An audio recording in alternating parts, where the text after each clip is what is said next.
mai kinh mà cái lên lại đi xuân lâu zero môn lâu zero na pa mai nghe dễ hôm nay tranh tổ nó nghe lại à xe thằng con tôi luôn rồi và băng lên hôm nay oh anh ôm nghe dễ đi đắp ra dùng mẹ ôi gì dày là ôi khô đi xuống khi bom hình xa măng gia đình thêm thu lên khó đi lên lại đi ô cần lên lại đi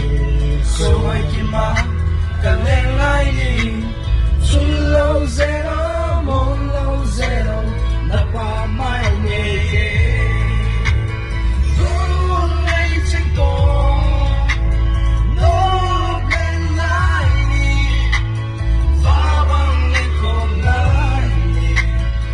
anh em tôi cần thả lại cho